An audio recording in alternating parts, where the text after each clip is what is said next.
अस्सलाम वालेकुम जी नाजरीन। तो आज मैं आपको मिलवाने वाला हूं अपने बहुत ही एक कदीम पुराने और प्यारे दोस्त से।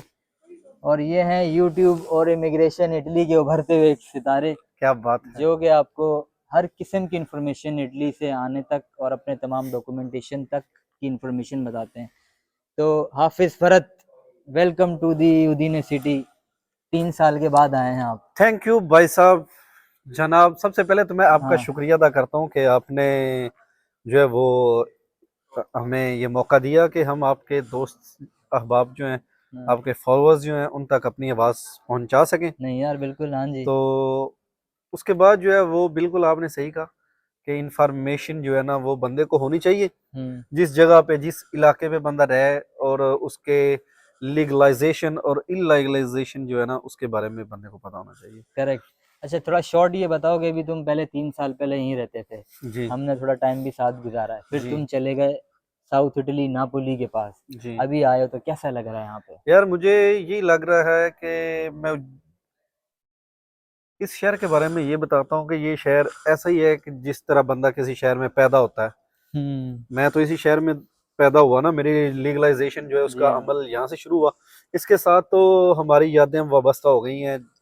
बचपना जैसे हमने यहाँ पे अपना बिल्कुल। गुजारा, फिर जवान हो गए तो कमाने के लिए दूसरे मुल्कों में हाँ। जैसे हम चले गए, दूसरे शहरों में चले गए। तो डॉक्यूमेंटेशन जो है वो मेरी इधर हुई, लीगलाइज इधर हुआ, मेरा प्रोसेस यहाँ से स्टार्ट हुआ। जी हाँ। लेकिन यहाँ पे फिर जितने भी, क्योंकि ये एक जो है ना वो एंट्रेंस गेट है इटली के अंदर, हम्म। तो लोग जो यहाँ पे रहते हैं तो फिर उनको, इतने लोगों को अफोर्ड करना और उनको यहाँ पे घर देनी, जगह देना, हम्म। वो यहाँ पे, तो फिर गवर्नमेंट क्या करती है कि उन लोगों को वो ट्रांसफर कर देती है इटली के जो दीगर शहर हैं, मुख्तलिफ जहाँ जगहों पे पे। पोस्ट होती हैं, जहाँ पे हम्म। जगह होती हैं, वहां पे भेज देते हैं। इसी तरह मैं भी उदीने में था, 1 साल और 4-5 माह गुजारे। हम्म। तो फिर हमारा जो है ना वो ट्रांसफर आ गया, जिसमें मुझे ट्रांसफर किया गया नापोली के साथ, एक प्रोविंस है, उसका जिला है अवेलिनो, उसका नाम है। और मुझे अवेलिनो में ट्रांसफर कर दिया गया, और वहां से फिर मैंने अपना इब्तदाई सिस्टम शुरू किया अपने डॉक्यूमेंट के हवाले से। मतलब कहते हैं कि जिस जगह पे भी जाना हो ना, वहां पे आप सबसे पहले जाके उसका कल्चर सीखें, उसको कल्चर अपनाएं, सीखें। उसकी जबान सीखें। जब हम्म। आप उनके साथ घुल मिल जाएंगे, उनको समझ जाएंगे, फिर हम्म। आपके लिए आसानियां हो जाएंगी। करेक्ट। फॉर एग्जाम्पल कि आप उनकी जबान बोलना शुरू कर दें, वो हम्म। लोग बड़े मुतासर होंगे। जिस तरह कोई सडनली आपके पास आता है और आंदा है, ओए भाई की हाल ही, या ओए तुम कैसे हो, हम शौक हो जाते हो, "ओए, यार हाँ। इसको हमारी जबान आती है।" फिर हम पूछते हैं आपको उर्दू कैसे आती है, फिर वो बताता है जी ऐसे ऐसे ऐसे। इस तरह जब हम जाते हैं तो कोई बंदा अपनी ज़ुबान में कोई बात करता है या किसी से हम पूछते हैं ना, तो वो बड़े खुश हो जाते हैं, "ओए, इसको तो इटालियन भी आती है।" तो हाँ। फिर वो पूछते हैं कितनी देर हो गई है आपको इटली के अंदर। हम्म। तो खुशी होती है जब लोग आपकी रिस्पेक्ट करते हैं। तो अगर नहीं, आपको ज़ुबान नहीं आती, तो इधर एक मुहावरा है कि जितने भी हम गैर मुल्की हैं, हम्म। इटालियन जो बात करता है हम एक ही बात कहते हैं, सी। यस। चाहे वो आपको ये कह रहा हो फक यू, वो कहता है सी। ऐसे ही है। अच्छा, ये और एक ये बताओ कि तुम अभी काफी अर्सा तुमने साउथ इटली में भी गुजारा है, नापोली के आसपास उस रीजन में, वो एक अलग सूबा है। ये नॉर्थ इटली का ये अलग सूबा है, बिल्कुल जो ऐसे ही है। स्लोवेनिया और क्रोएशिया के नज़दीक है। तो इन दोनों में कल्चरल डिफरेंस क्या है, या लैंग्वेज इटालियन का क्या फ़र्क है? वो आपको पता ही है कि हम पाकिस्तान में एक जगह से दूसरी जगह सफर करके जाए ना, कोई 2-3 घंटे का भी सफर करें, तो हम्म। वहां पे बोलने का अल्फाज सेम ही हाँ। होते हैं, अंदाज डिफरेंट हो जाता है। लहजा, डायलेक्ट। लहजा जो है उसको, हाँ। वो डायलॉग अलहदा हो जाते हैं उनके, अपना अपना एक जो है ना वो डायलॉग होता है। जिस तरह आप कराची वाले हैं, मैं हाँ। पंजाब वाला हूँ, आप सिंध में आते हैं हाँ। और हाँ। हम पंजाब में आते हैं, और हमारी पंजाबी और आपकी पंजाबी में लहजे का फ़र्क है, फर्क कुछ है। अल्फाज का फ़र्क है। आप थोड़ा सा धीमे लहजे में प्यारी गुफ्तगू करते हैं, हम हम्म। थोड़ा सा सख्त लहजे में बोलते हैं। तो इस तरह वही है नापोली ना। वाले जो हैं वो सख्त लहजे वाले हैं, और अच्छा। उदीने वाले हैं। मतलब इनका डिफरेंस क्या है, एक ही फिक्रा है, वो मैं दोनों ज़ुबान में आपको बताता हूँ। फॉर एग्जांपल, आप जा रहे हैं तो जो उदीने वाले, आप कोई अचानक किसी दोस्त को मिलता है, चाओ बंजोरनो Marco come stai tutto bene, ये वहाँ का है। ये यहाँ का ये है। यहाँ का है, Chi अच्छा। stai facendo? E dove अच्छा। sei? अच्छा। Non hai अच्छा। visto tanto tempo? Tutto bene a इसका मतलब casa? भी बता Mamma, दो ना थोड़ा। mamma पापा tutto bene? उर्दू में भी बता के देना। जी वाजिद, तुम्हारा क्या हाल है, आप ठीक हाँ। हैं? यहाँ पे आपको काफी अरसे बाद मैंने देखा है, आप हाँ, किधर थे, कहाँ आपके थे? घर में सारी खैरियत है? तो अम्मी जो अब्बू ठीक है। अम्मी अब्बू ठीक है, जो हाँ। नापोली वाले हैं वो वो इसको, कैसे बोलते हैं वो वहाँ पे? कैसे बोलते हैं?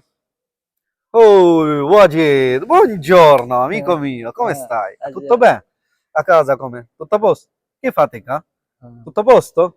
A casa come? Mamma, papà, tutto a posto? ah। Ma va bene, ci vediamo, frate, ma वो थोड़ा buongiorno। खुल के मतलब बोलते हैं ना, वो खुल खुल के। के थोड़ा सा जोर तो लगा और के, एक्सप्रेशन उनका ज्यादा तो एक्सप्रेसिव है। दहशत वाला वो होता है यार, है हाँ। बंदा मेरे से लड़ाई तो नहीं दिल करने के लगा। कैसे बंदे हैं उधर? दिल के कमाल के बंदे हैं, बहुत अच्छा। अच्छे हैं, इटालियन सारे ही अच्छे हैं। हाँ, किसी का हसद नहीं करते, किसी के साथ जेलसी वाला ये बात सिस्टम है, नहीं है। हाँ, ये बात आपको करेक्ट आपके है। हकूक देते हैं, अगर आप इनके साथ काम करते हैं, आपको मौका मिलता है, तो आपको ज्यादा अपॉर्चुनिटी देने की कोशिश करते हैं कि हाँ, यार ये बंदा गैर मुल्की है, घर से निकला हुआ है कमाने के लिए, हम तो फिर भी जो है ना वो वहाँ के यहाँ के यहीं रहशी हैं, रहते हैं, बशिंदे हाँ। हैं, तो हमें सपोर्ट करते हैं, और वो लाइफ का कोई भी इवेंट हो हमें ज़रूर उसमें शामिल करते हैं। हम्म। तो थैंक यू, शुक्रिया इनका, ये ईसाई हो के तो हम पे मेहरबान होते हैं, तो हम वही है ना, मुसलमान हो आप के उनके एक साथ अच्छे दूसरे के रहो, साथ बिहेव आप अच्छा उनके नहीं साथ रखते। अच्छे रहो तो वो भी अच्छे रहते हैं। ऑनेस्टी, जी ऑनेस्टी जी, ज्यादा प्रेफर बिल्कुल है, करते हैं। बिल्कुल ऐसा ही है, बिल्कुल झूठ ऐसा ही है। फ्रेड फ्रॉड कोई नहीं है। बिल्कुल अच्छा, तो आपकी बात तुम्हारी ठीक है। परदेसी या हमारी जो है परदेसी जिंदगी का आगाज जो है यहाँ से हुआ, इस शहर से इस हुआ। शहर से हुआ, उदीने सिटी से। जी बिल्कुल इसी ऐसा ही है। सेंटर में हम लोग पहले घूमा घूमा करते थे, फिरते है थे, ना, वीडियोस आगे बनाते थे। पीछे सब जगहों गलियों में आगे। बिल्कुल। तो अभी जब तुम यहाँ से आए हो इटली में आने से पहले, लॉन्ग स्टोरी शॉर्ट बताओ, क्या मुश्किल आई, कहाँ से आए, किस तरह आए, किसने बुलाया, सब परदेशियों की एक ही कहानी होती है वीजा जी। लिया और तुमने? मैं वीजे के बगैर एंटर हुआ हूँ, इसको कहते हैं इलीगल इमिग्रेंट्स। क्या कहेंगे आम जबान में, डंकी? उन्होंने आखा था जी डैंकी ला के डंकी मैं आया। लाके आया जी तो मुला। डैंकी लगा के आए हैं आहो। जनाब, तो डैंकी के हवाले से इस तरह का मामलात हैं कि पाकिस्तान के अंदर जिस तरह के अभी हालात बने हुए हैं, आपको पता है, गुड गवर्नेंस नहीं है। हम्म। तो तब भी आज से 5 साल 6 साल पहले भी ऐसे ही हालात थे, वहां पे बंदा जो है ना वो हैंड टू माउथ था, मतलब मुश्किल से जिंदगी बसर कर रहा था ना। तो हमारा भी कुछ वो हिसाब था, किसी अच्छी फैमिली से जो है ना वो हम्म। क्या कहते हैं, खाते पीते घराने से तल्लक तो नहीं था, एक गरीब खानदान से तल्लक है। तो बस अपने फ्यूचर को जो है वो ब्राइट और सिक्योर करने के लिए वहां से जान की बाजी लगाई, कहा कि अगर बच जाते हैं तो बच जाएंगे, तो हम्म। अगर रह जाते हैं तो लोगों से भी पीछे रह जाएंगे, क्योंकि अच्छा। हालात इस तरह के थे। वैसे तालीम मेरी जो है वो मैंने सिविल इंजीनियरिंग तक पढ़ा हुआ है पाकिस्तान में। तो बस मैंने कोशिश की, मैंने कहा जी इसको जो है ना वो कहते हैं ना कि अल्लाह उन लोगों की हालत कभी नहीं बदलता जो अपनी हालत खुद नहीं बदलते। बिल्कुल तो सही अपनी बात। हालत जो है वो बदलने की सोची, तो मैं पाकिस्तान से निकला जनाब। वहाँ से मैंने एक बंदे से बात की कि मुझे जो है ना वो यूरोप जाना है। वो कहता है कोई बात नहीं, मैं आपको तुर्की तक के लेके जाऊंगा। अच्छा, इटली का और यूनान का तो मैंने सोचा नहीं था, मैं तो घर से निकला था सिर्फ तुर्की जाने के लिए। पैसे कमाने के लिए? नहीं, फिर वो मैंने रोजगार की तलाश में ना? नहीं निकला था। शुरू में तो पैसों का लालच नहीं था तब मुझे। अच्छा। तो मैंने कहा कि यार एक दफ़ा पाकिस्तान से इतना बेजार हो गया था हम्म। कि मैंने कहा यहाँ से निकल जानी बेहतर है, अल्लाह करेगा कोई ना कोई सबब बन जाएगा, अगर मुकद्दर में हुआ तो रोजी कमा लेंगे। मैं तुर्की आया, तो जब तुर्की में आके देखा तो लोगों के हालात देख के मुझे बहुत परेशानी हुई कि यार इधर तो लोगों को खुरक पड़ रही है, खारिश, अच्छा, एलर्जी है। तो वो क्या तुर्की के वजह? हालात बहुत खतरनाक हैं। वहाँ पे जो वेदर है ना वो चेंज होता रहता है, और वहाँ पे धूप जो है वो खुली नहीं मिल रही। रहते कैसे थे वहाँ? वो तो जितने इलीगल? पाकिस्तानी होते हैं ना वो इलीगल ऐसे रहते हैं। एक उन्होंने घर अगर किराए पे लिया हुआ है, अच्छा। उसके अंदर 20-20 25-25 लोग उन्होंने गद्दे डाले हुए हैं नीचे फर्श अच्छा। पे, और गद्दे भी नए नहीं लेके आते। जो लोगों ने कचरा बाहर फेंका होता है वो कचरा उठा के घरों में ला के रख लेते जो हैं, तुर्कों ने फेंका होता है। तुर्कों ने फेंका होता है, और फिर एक हाँ। दूसरे को बताते हैं यार वो फलानी जगह ते तुर्के ने आ गद्दा सटिया सी बाबा अद्धा पाटा सी, मैं क्या इन्हू चुੱਕ ਕੇ जाके घर ਲਿਆਉਣੇ ਆ। सूई दे नाल तरोपे ला लवांगा। तो वो ऐसे करके चीजें इकट्ठी हम्म। करते हैं प्रदेश में, और अपने रहने का बंदोबस्त करते हैं, और फिर कमाई करके पैसे घर वालों को भेजते हैं ताकि अच्छा। हमारे घर वालों की जो जिंदगी है वो बेहतर हो सके। घर में क्या है जी, अब्बे ने नवा मोटरसाइकिल 125 कढ़ा लिया, वो जी हाँ। ਅਸੀਂ अपना घर छत लिया, वो जी नवे ਹੁਣ फर्नीचर ले लिया, वो जी भैनों का ब्याह किया है तो उन्हें वास्ते पैसे की जरूरत सी। ये लड़के कुर्बानी देते हैं और प्रदेश में अच्छा, वो ये वाली तो चीजें तुर्की कराते में हैं। फिर जो लड़के वो काम जो करते हैं वो लीगल काम वो है, क्या काम इलीगली है वो? काम होता है, वहाँ पे कॉन्ट्रैक्ट की जरूरत नहीं होती, ना ही अच्छा। उनके पास डॉक्यूमेंट होते हैं।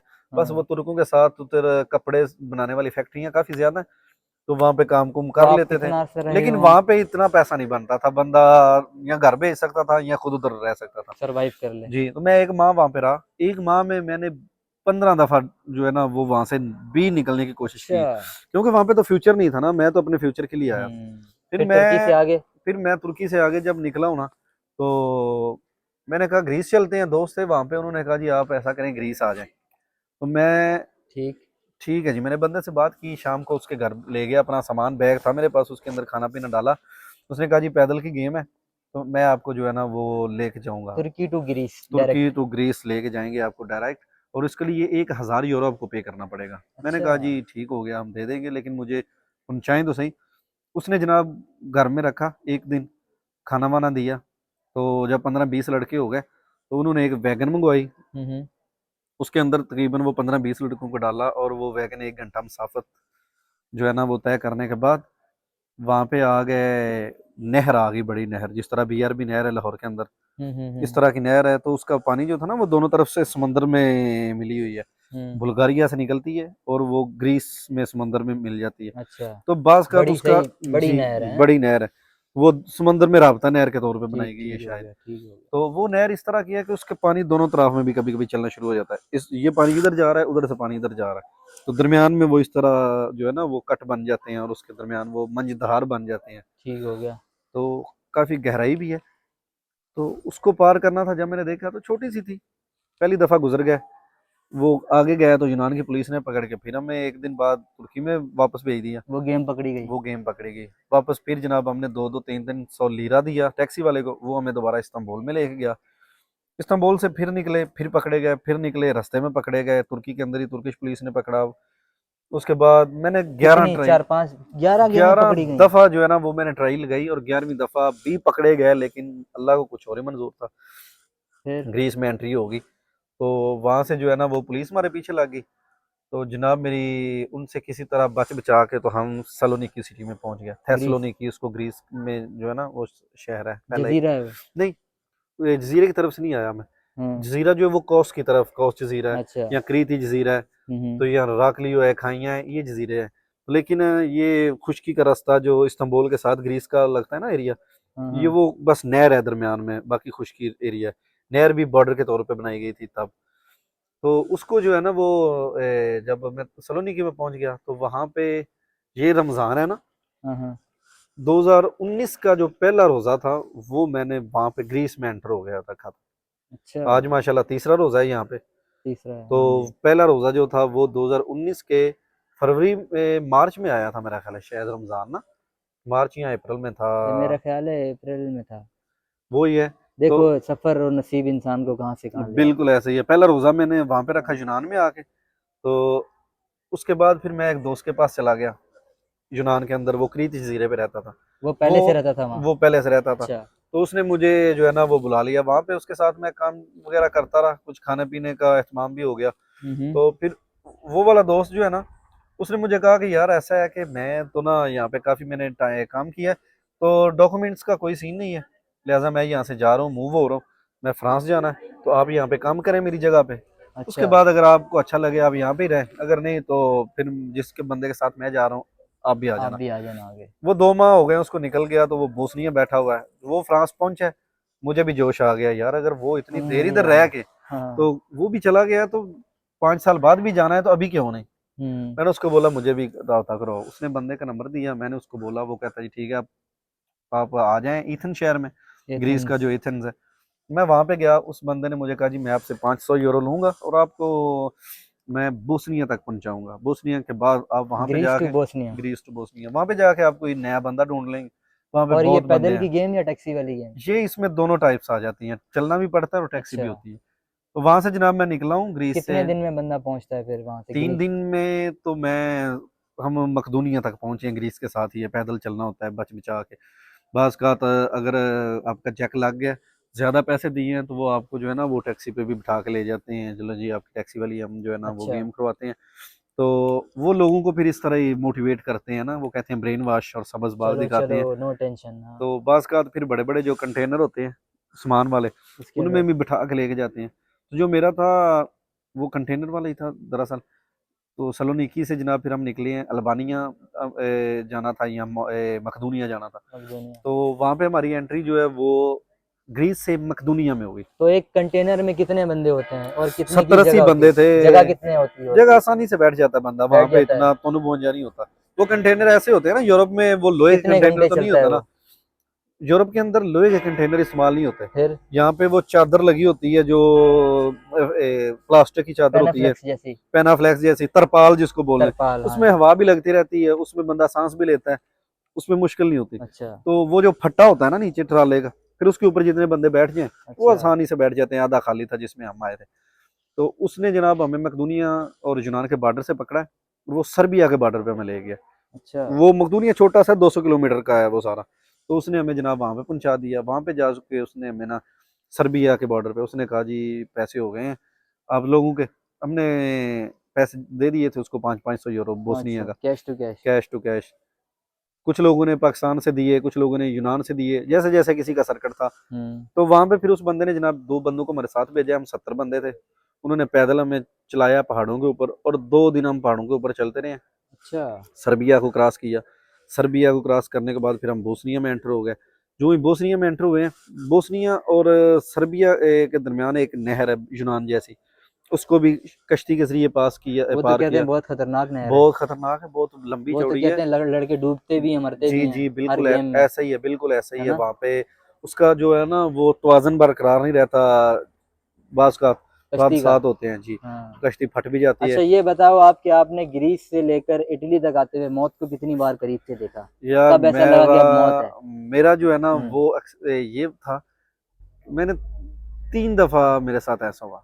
क्योंकि जब मैं पहाड़ियों पे चढ़ता था तो मेरा जिस्म जो बॉडी है ना वो ओवर हीटेड हो जाती थी। अच्छा। ओवर हीट होने की वजह से जो है वो मुझसे चला नहीं जाता था, और मेरे जो पाँव है ना दोनों, उनके जो मसल्स है ना वो पुल हो जाते थे।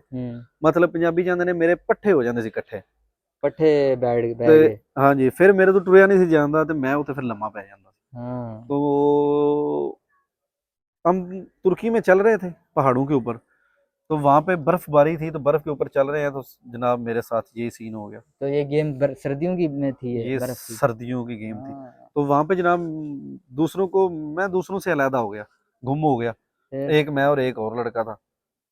वहां पे जाके जो है ना वो मुझे फिर फील हुआ कि अब तो नहीं बचते, मर गए बर्फ में? बर्फ में। यहाँ पे ये है कि लाश बॉडी जो है वो खराब नहीं होगी, बर्फ तो में जो है अकड़ बर्फ जाएगी। में अकड़ जाएगी, मर जाएंगे, लेकिन चलो हो सकता है यहाँ पे 6 महीने भी अगर पड़े रहे, कोई जानवर ना खाए, तो बॉडी गल सड़ के खराब नहीं हो जाएगी। अच्छा ये बर्फ वाली इससे बात याद आई, वो याद है 2-3 साल पहले वीडियो जो आई थी लड़कों की, वो जो बर्फ में जो है फंस गए थे, वहीं फौत हो गए थे, फौत मर हो गए गए थे। थे, बिल्कुल कई कई बिल्कुल। दिन तक जो बाद में पता चला था लड़के फौत हो गए जी जी गेम पे। हाँ बिल्कुल कहाँ वो था ही वो? है। क्रोशिया था? कहाँ था? वो बोस्निया था? वाला जो था ना वो इनका जो तुर्की और यूनान का बॉर्डर था ना हाँ। वो वहां पे होता है, क्योंकि अच्छा। ज्यादातर वो जो है ना हाँ। वो पहाड़, वो बालकोन उधर ही है।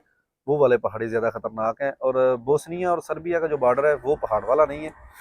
जो बोस्निया से इटली आने के लिए जो होता है ना, वहां पे बहुत ज्यादा बर्फ बर्फबारी होती है, होती है, क्रोशिया हाँ। और बोस्निया के पहाड़ी पहाड़ों पे। सिलसिला है ना सारा। जी जी वहां इटली पे। आने से पहले आखिरी मुल्क कौन सा था? Italy Slovenia? आने से पहले जो है ना वो स्लोवेनिया, उसके साथ क्रोशिया था, और क्रोशिया के साथ बोस्निया। ये सफर बोस्निया से इटली आना एक तरफ है, पाकिस्तान से बोस्निया तक आना एक तरफ है। अच्छा मतलब इतना ये इतना खतरनाक है। खतरनाक और इतना आखिरी जो मुश्किल हिस्सा है। है, आखिरी वाला। आखिरी वाला जो हिस्सा है, क्योंकि क्रोशिया, स्लोवेनिया और बोस्निया, 3 बोस्निया, मुल्क है ना? इसमें तो आपको 20-20 दिन पैदल चलना पड़ता है। अच्छा। अगर आप कहते हैं कि मैं जल्दी पहुंच जाऊं, तो आपको फिर कोई 10-15 लाख यूरो का बंदोबस्त कर, 10-15 लाख पाकिस्तानी का बंदोबस्त करना पड़ेगा। अच्छा। फिर वो आपको कहते हैं जी गाड़ी पे ले जाएंगे, ऐसे ले जाएंगे, वैसे ले जाएंगे। ये वाला सिस्टम है। तो टोटल कितना टाइम लग गया पाकिस्तान टू इटली मुझे आने में? कितने पाकिस्तान से महीने? इटली आने में, मैं फरवरी 2019 में निकला था पाकिस्तान में, अच्छा जी। और 2019 के नवंबर में मैं इटली पहुंच गया था। मतलब ये कोई 9-10 महीने मेरे बन गए थे, और 10 इसमें महीने मेरा कोई 8 लाख रुपया तब खर्च आया था 2019 में। आज के लगा लो 15 लाख 16 लाख, तकरीबन है इतना, ना? बिल्कुल ऐसा ही है। लेकिन आपका नसीब अच्छा है कि आप जो है फिर भी 10 महीने में जल्दी पहुंच जी गए। बिल्कुल ऐसा ही कुछ है कुछ लोग तो 3-3 4 पाँच जनाब। पाँच साल लोग बाद वो आए हैं, लोगों को रुक ये गए ना वहाँ पे लोगों वो। को पता नहीं ना होता, वो टाइम की कदर नहीं करते। टाइम की हाँ। कदर की है, अल्लाह का शुक्र है, डॉक्यूमेंट्स मिल गए हैं, सब कुछ मिल गया है, तो यहाँ पाकिस्तान पे के आके चक्कर अब भी लगा आपका क्या लिया है। लाइफ एक्सपीरियंस है? क्या आप करते हो? क्या मुझे अर्निंग मुझे एक्सपीरियंस ये है? एक्सपीरियंस है कि जो बंदा भी आए ना, उसके पास कोई ना कोई स्किल होनी चाहिए। आप क्या करते हो यहाँ? मैं क्या यहाँ पे अर्निंग करते हो मैं पाकिस्तानी? यहाँ पे ड्राइविंग मैं यहाँ पे ड्राइविंग करता हूँ, ठीक है। और अपनी गाड़ी है मेरी। लाइसेंस आपने किया है? जी, लाइक टैक्सी ड्राइवर कह अच्छा। लें। अगर लोगों ने कहीं आगे पीछे जाना होता है तो उनको मैं एयरपोर्ट पे छोड़ देता सर्विस हूँ, देते हो एयरपोर्ट आप? से सर्विस, बिल्कुल है, ऑनलाइन सर्विस। और अच्छा। उसके बाद पार्ट टाइम अगर कभी जॉब कोई मेरा दिल करे करने को, तो मैं डिलीवरी कर लेता हूँ, अच्छा। जो फास्ट फूड डिलीवरी वाला है। ओपन आवर्स कभी जी भी जी चूज जी जी, करके किसी जब कभी भी मर्जी हो, है? बिल्कुल और कोई, सही अर्निंग करते हो आप पाकिस्तानी, बस अल्लाह पाँच का, छः आराम से। पाकिस्तानी 10-12 भी हो जाता है कभी, अल्लाह का देखें शुक्र यूरोप है। में जो इटली में बंदा काम करना चाहे सही, तो अल्लाह के हुक्म से वो जी परफेक्ट है, कर लेता है काम। बिल्कुल ऐसा ही है। तो एंड पे मैं आपके दोस्तों क्या को आप दोगे यही एडवाइस, क्या दोगे? एडवाइस यही दूंगा कि आप जिस कंट्री में भी जाएं यूरोप में, हम्म सबसे पहले आप डिसाइड करें कि आपने जाना किधर है। उसके हम्म बाद आप उस कंट्री के कल्चर को अपनाने की कोशिश करें, क्योंकि जब तक आप उसके कल्चर को नहीं अपनाएंगे आप कामयाब नहीं हो सकते। अगर आप अपनी हुड़ मत करेंगे तो वो क्या कहते हैं, जेड़े इत्थे भूखे हो और भी भूखे। ये भी पाकिस्तान करेक्ट। जिंदाबाद। फोटो खींच देनी तो फाड़ के उदीने शहर, वेनिस का नाम सुना है ना आपने? जी। वेनिस की छोटी बहन है ये उदीना। Oh my God. पीछे मुड़ के देखो स्ट्रक्चर, और जहन में याद रख लो ये। अब जब वेनिस जाओगे ना फिर देखना आपको लगेगा सिमिलर है। वहाँ पे भी ये ठीक है जी।